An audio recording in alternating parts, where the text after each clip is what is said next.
Hello friends, welcome back to our YouTube channel Best Online Medical Lectures.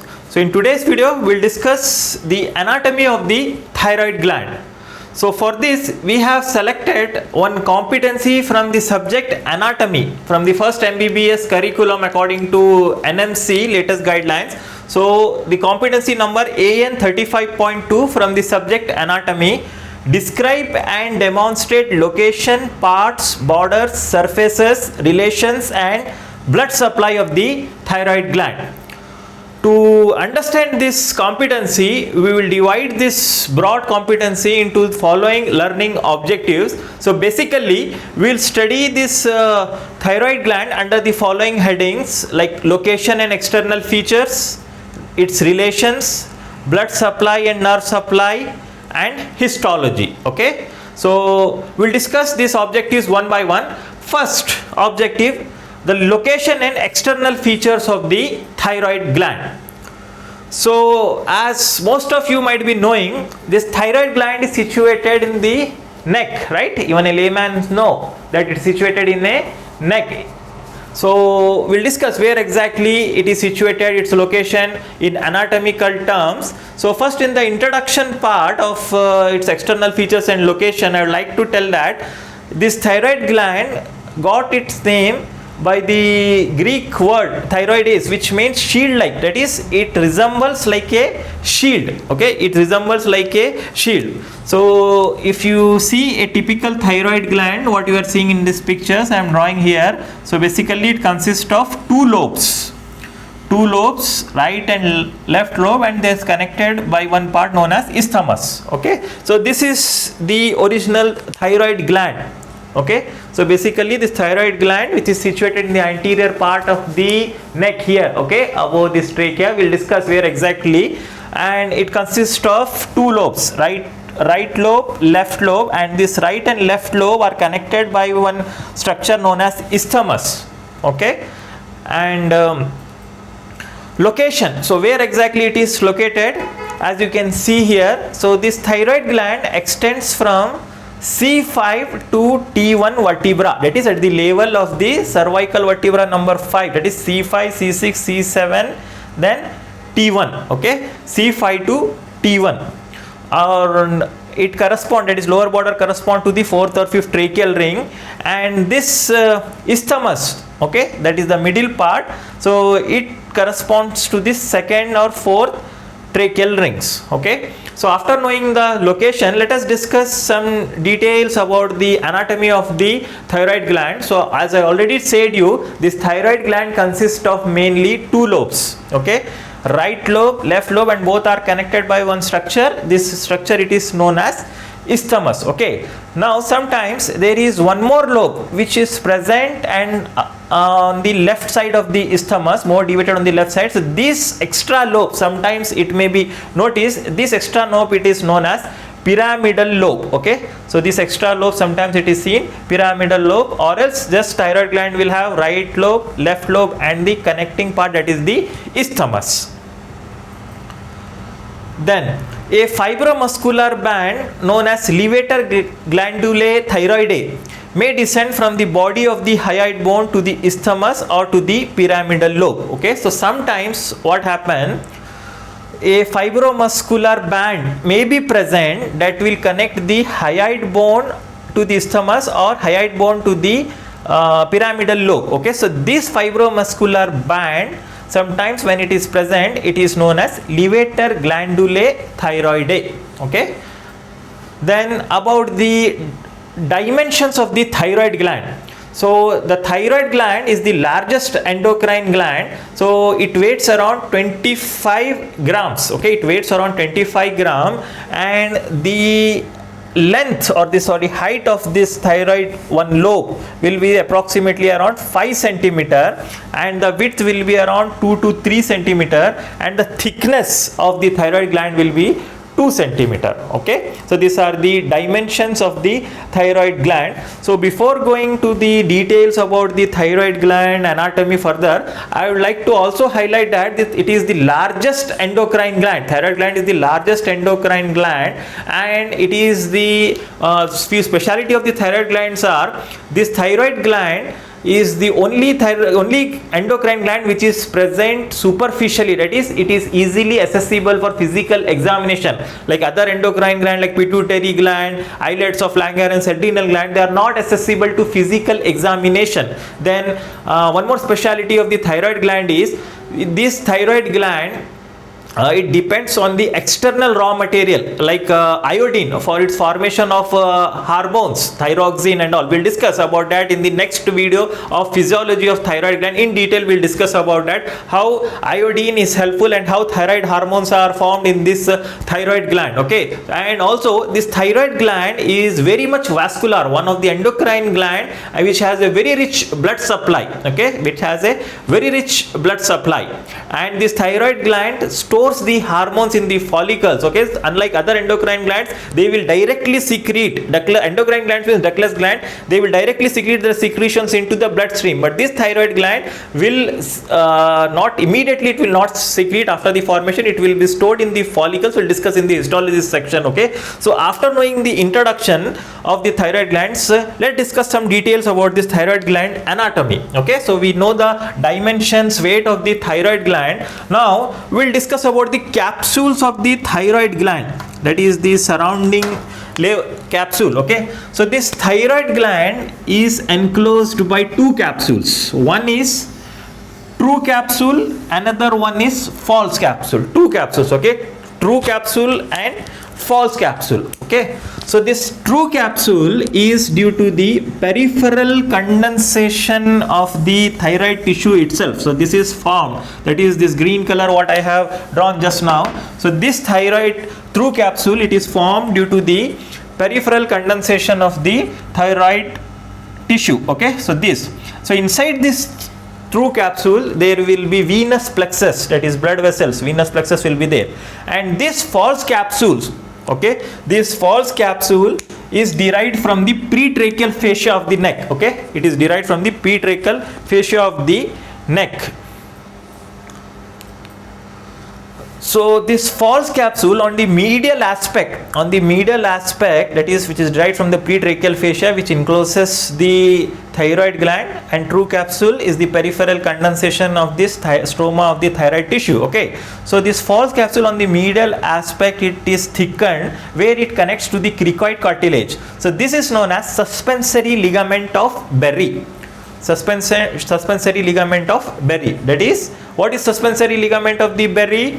So the pretracheal layer, that is this pretracheal fascia or the pretracheal layer along the posterior border of the lobes of the thyroid gland, they form thick on the inner surface of the gland where it forms a suspensory ligament of the Berry which connects the gland to the cricoid cartilage. Okay, so which connects the gland to the cricoid cartilage.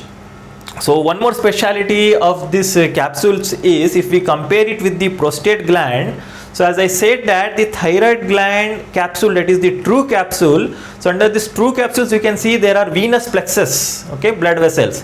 Okay, and the in between true and false capsule there are no blood vessel, it is plane of cleavage of the true and false capsule. If we compare it with a prostate gland, prostate gland too have true capsules and the false capsule, but the venous plexus are present in between true and false capsule. So what is the clinical significance of this true and false capsule is, so in thyroid gland surgery, okay, so in some diseases of thyroid gland, surgically it is required to remove the thyroid gland. So when it is removed along with the true capsule. Okay, whereas in the prostate gland, when it has to be removed, okay, prostatectomy has to be done surgically, then these capsules are remained intact so that bleeding should not take place. Okay, so this is the one of the significance of the capsules of the thyroid gland. Also, one of the clinical significance of these capsules of the thyroid gland is this false capsule which is derived from the pretracheal fascia. So it connects above to the hyoid bone and the laryngeal cartilages. So when during the time of deglutition means swallowing. So when someone swallows something, then due to these attachments of this false capsule, the thyroid gland moves up and down during the deglutition. So clinically it will be helpful to differentiate the thyroid swelling from any other swelling. Okay, so sometimes if a patient comes to you without any history, so just they will say that there is a swelling in the thyroid gland. Okay, so there is a swelling in the thyroid gland, so you can differentiate it. Just ask the patient to swallow something or just swallow this saliva. So when they swallow something, so if the swelling is moving up and down, then it is a thyroid swelling, and if it is not moving, then it could be due to some other reason. Okay, so after knowing the basic thing, now coming to the second objective, what are the relations of the thyroid gland, that is this thyroid gland, how it is related anteriorly, posteriorly, superiorly and inferiorly. So we'll discuss the relationship first with the relationship of the lobes of the thyroid gland. Okay, relationships of the lobes of the thyroid gland, then we'll study the relationship of the isthmus of the thyroid gland. So as you can see, it's a butterfly shaped structure. So it has right lobe and the left lobe. Okay, so each lobe of this thyroid gland is made up of apex. So this apex is this part, superior part. So this is the apex. Then it consists of the base. So this broad part, it is known as base. So if just we are discussing about one lobe, it has two lobes, right lobe and the left lobe. Okay, so each lobe will have an apex, base and three surfaces. Three surfaces is lateral surface, medial surface and the posterolateral surface. Okay, so I can't show you a 3D image of this, so just you have to imagine that it has three surfaces. Okay, it has three surfaces, that is it has a lateral surface, medial surface, this lobe, we are discussing only about one lobe. Okay, so lateral surface of the lobe, medial surface of the lobe and the posterolateral surface. Then it has two borders, anterior border of the lobe, and on the posterior side, posterior border. Okay, then we'll discuss the relationship of this lobe under the heading, that is apex, base and that three surfaces and the two borders. First we'll discuss the relationship of the thyroid gland apex. So this apex is directed upwards and slightly laterally. So this apex of this two lobes of the thyroid gland, it directs upwards and slightly laterally. Okay, so it is limited superiorly by the sternothyroid muscle on the oblique line of the thyroid cartilage. So it is on the oblique line of the thyroid cartilage above, it is limited, that is the muscle attachment here will be sternothyroid muscle. Okay, so sternothyroid muscle, so basically this lobe, actually they form a sandwich in between. Medially there will be inferior constrictor muscle and laterally this sternothyroid muscle will be there. Okay, so this at the level of the oblique line of the thyroid cartilage, that is the apex. Now coming to the base of the thyroid gland. So this base of the thyroid gland is at the level of the 6th or 5th tracheal ring. Okay, so this trachea will be there. Okay, the respiratory passage. So at the level of the 5th and 6th tracheal ring, it is related to the inferior thyroid artery and the recurrent laryngeal nerve. So there will be one recurrent laryngeal nerve and inferior thyroid artery.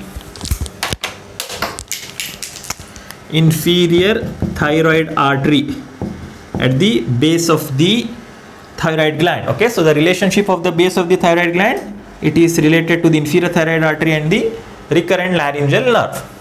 Then coming to the surfaces, as I already discussed, it has three surfaces. So we'll discuss one by one.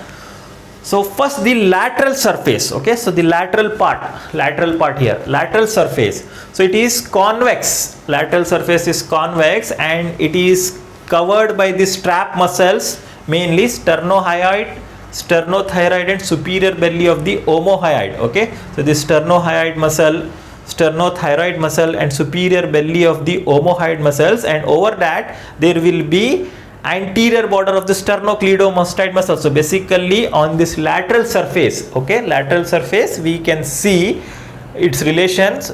there are totally 3 strap muscles and the anterior border of the sternocleidomastoid muscle. Then medial border, that is inside. Okay, so this is a cut section. Okay, I think if it is clear, you can see it from this image that this is a cut section. This blue part is the thyroid gland. So this lateral surface we already discussed these muscles, sternohyoid, sternothyroid, superior belly of the omohyoid and the anterior belly of the sternocleidomastoid muscle. So 4 muscles will be there on the lateral border. Okay, then medial border, that is inside. Medial border, easy to remember the rule of 2. So there will be 2 tubes, esophagus and trachea. Okay, so 2 tubes will be there, esophagus and the trachea. 2 muscles will be there, inferior constrictor and the cricothyroid muscle. Then 2 nerves, external laryngeal nerve and recurrent laryngeal nerve. Also it is related to 2 cartilage, thyroid and cricoid cartilage. So rule of 2 on the medial side, easy to remember. Okay, so this relationships of the thyroid gland can be a part of a 10 marks main question or can be a 5 marks question in your university examination, theory examination of subject anatomy. Okay, then posterolateral surface. So this surface, posterolateral surface, it has 3 surfaces: lateral surface, medial surface, posterolateral surface. That is on the posterior side, back side.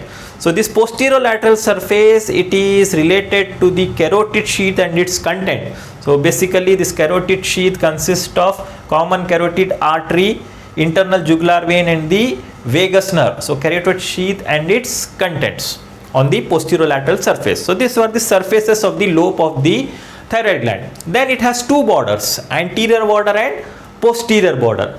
So this anterior border, so this is a thyroid gland. So anterior border is related to the anterior branch of the superior thyroid artery. It has 2 branches. We'll discuss in the blood supply. So this anterior border is related to the superior. So this one, anterior border. In front, anterior border is related to the superior thyroid artery. Then posterior border. So this posterior border on the posterior side, so it is related to the anastomosis between the superior and inferior thyroid arteries. So in the posterior border, you can see there is anastomosis of the superior and inferior thyroid artery. Also, there are presence of one more endocrine gland known as parathyroid glands. Okay, so in the posterior border, it is related to the parathyroid glands. Okay, so these were the relations of the lobe of the thyroid glands. Okay, it has 2 lobes. So we have discussed the relationships of the lobes of the thyroid gland: apex, base, surfaces, lateral surface, medial surface and posterolateral surface, and anterior border and posterior border. Now coming to this isthmus, okay, that is the central part which connects the right and left lobe. Okay, so this isthmus is around 1.25 centimeter in the transverse as well as the vertical diameter, the dimension of the isthmus. So this isthmus, again, it has 2 surfaces, anterior surface and the posterior surface, and 2 borders. Okay, upper border or superior border or lower border or inferior border. Okay, it has 2 surfaces, anterior and posterior, upper border or superior border, inferior border or lower border. So first, anterior surface. Okay, so this isthmus anterior surface, it is related to sternothyroid, sternohyoid muscle and the anterior jugular vein. So 2 muscles, sternothyroid and sternohyoid, and this one, the connecting one, sternothyroid muscle and anterior jugular vein. Okay, so these are the structure. Apart from that, cervical superficial fascia and the deep cervical fascia will be there. Then this posterior surface, that is backside of this isthmus, it is related to the 2nd to 4th tracheal ring. Okay, 2nd to 4th tracheal ring. Now the borders of the isthmus, that is superior border or the upper border. So in the upper border, there is anastomosis between right and left superior thyroid artery, that is this upper border. And the upper border of the thyroid gland, there is anastomosis between the right and left superior thyroid artery, that is this right side superior thyroid artery, left side superior thyroid artery, they combine, that is anastomosis is seen. Then on the lower border or the inferior border, what we can see is there is inferior thyroid vein. Okay, in the lower border we can see that there is inferior thyroid veins. Okay, so these were the relationships of the isthmus and the lobes of the thyroid gland. Now we'll discuss about the blood supply and the nerve supply of the thyroid gland. Okay, that is our third objective. So as I said, this thyroid gland is having a very good amount of the blood supply as compared to the other endocrine glands. So it is one of the organ in our body which has a very good or highest blood supply. So mainly this arterial supply is by these two arteries, superior thyroid arteries and the inferior thyroid arteries, and in some 3 to 10% of the cases one more thyroidema artery may be present that will supply the thyroid gland. So basically it is supplied by two arteries. So first is superior thyroid artery. Superior thyroid artery. So this superior thyroid artery, it is a branch of external carotid artery. Okay, so common carotid artery divides into external and internal carotid artery. So branch of the external carotid artery is this superior thyroid artery. Okay, so it is closely related to external laryngeal nerve and it pierces the thyroid fascia, then it divides at the upper border of this lobe into anterior and posterior branch. So the superior thyroid artery, it divides into two branches, anterior branch and posterior branch. So this anterior branch supplies the anterior surface of the gland, whereas this posterior branch supplies the lateral and the posterior surface of the gland. Okay, then inferior thyroid artery. So inferior thyroid artery is a branch of the thyrocervical trunk. So this is an inferior thyroid artery. It is a branch of the thyrocervical trunk. This thyrocervical trunk originates from the left subclavian artery. Okay, so superior thyroid artery was a branch of external carotid artery. So this inferior thyroid artery is a branch of thyrocervical trunk. So it approaches the base of the gland. Okay, so this again, it approaches, this inferior thyroid artery approaches the base of the gland. Okay, and divides again into superior and inferior branches to supply the inferior and posterior surface of the gland. Okay, so this is the main nerve supply, and there is one more artery, sometimes rarely, that is the thyroidema artery. Around 3 to 10% of the population will have this thyroidema artery, which is a branch of the thyrocervical trunk. Okay, so sorry, brachiocephalic trunk, thyrocervical trunk, it is the inferior thyroid artery. So brachiocephalic trunk, it is supplied the small unpaired thyroidema artery, ascends on the anterior surface of the trachea and continues through the thyroid sternum. So it arises from the brachiocephalic trunk or sometimes directly from the arc of the aorta, Okay, so one more artery might be present. So that is the thyroidema artery. So that was the arterial supply. Now venous drainage, how the venous blood is drained from this thyroid gland. So basically the thyroid gland, it is drained by three important veins: superior thyroid veins, middle thyroid vein and the inferior thyroid veins. Okay, along with that there is one more vein that we'll discuss now. First, the superior thyroid vein. So this one, so it emerges at the upper pole. So at the upper pole, and it accompanies the superior thyroid artery. So this one, what we are saying, it is marked here. So it emerges at the upper pole and accompanies the superior thyroid artery, and it will drain into the internal jugular vein. So the superior thyroid vein, it drains into the internal jugular vein. Then we have middle thyroid vein. Okay, so it emerges at the middle part of the lobe, and it's a bit wide channel, short and wide channel.